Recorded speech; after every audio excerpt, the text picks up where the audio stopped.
Hello, and welcome to the Blueprint Roundtable. Today, we are going to be retouching on a previous topic from a roundtable that we've done before. Basically, going to be touching on the forward, future facing role, incorporating challenges and maybe some benefits to whether or not, folks are focusing too much on industry experience and how we envision that potentially evolving or shifting as we move forward into current and future state. So, with that, Matt, I'll kick it to you. Yeah, thanks, Emily. I appreciate you having me on the show again.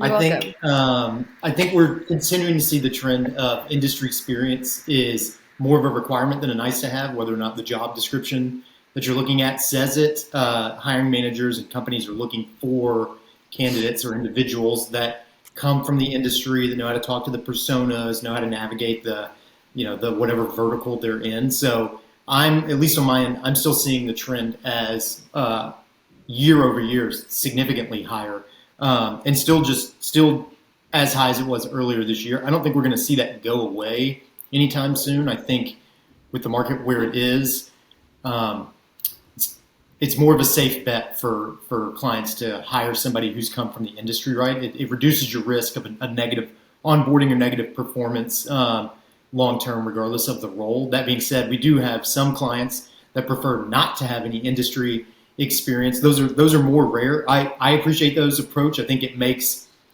it for a much more diverse background in terms of shared experiences across the team. When you bring people in from different industries or different verticals, maybe even non-traditional, like people that haven't sold SaaS but have sold services into the industry that you're providing SaaS for. I think those teams holistically, they're more fun to work on as a recruiter, and I've always enjoyed managing that type of team where you bring people from different backgrounds together. But there is more risk there that you bring somebody industry who has always sold to technical white collar folks and can't sell to non-technical blue collar individuals, and we've seen that.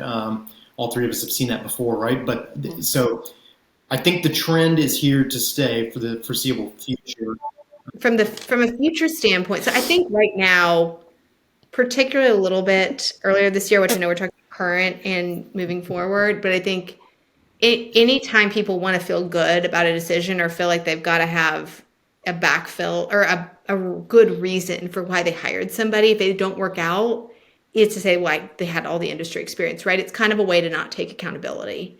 And I think that that actually is just going to continue to get harder and harder to do, because, and I say this all the time, probably a broken record, but it's true. We're in a transitional moment where employees no longer have the same upper hand that they have had for decades.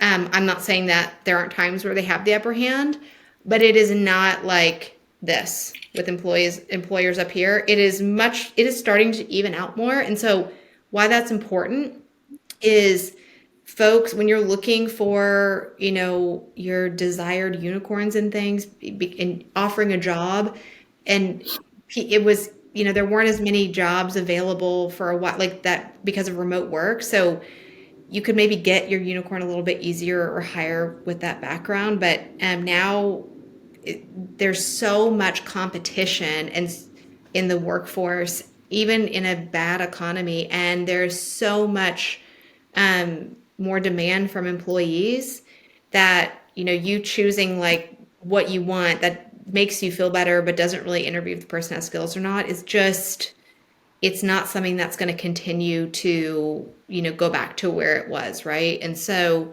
I also think too, like, how many times do we have to see studies that tell us that that doesn't work? Like Yeah. industry experience is one piece of a much bigger puzzle. And it often does not have any correlation to how good someone is, right? Like you can hire someone from the industry and they can be rock star, and you can hire someone from the industry and they're awful, right?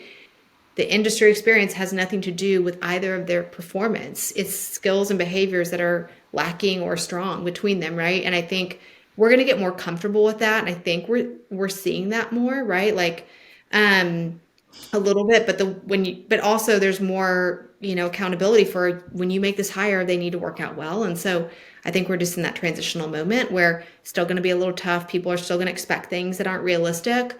But I think the workforce and the demands that are coming from that will change over time. And you're also having so many new industries or little sub industries pop up because of technology like AI, that you're not going to have a lot of experience in things like that because they're newer. So I think we'll just kind of naturally gravitate away from some of that over time, is my thought.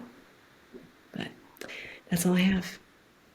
No, those are both fantastic points of view. I think very similar. But yeah, I think to wrap, the summary would be that, people still do it. It's a way to kind of, it maybe not intentionally, but definitely a way to kind of dodge some accountability if a potential hire is not the right fit.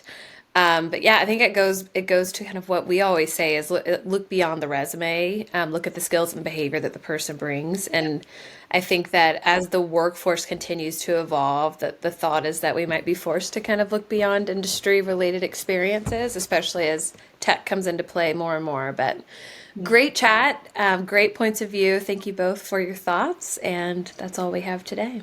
See you next Thank you, time. Emily, as always. Bye.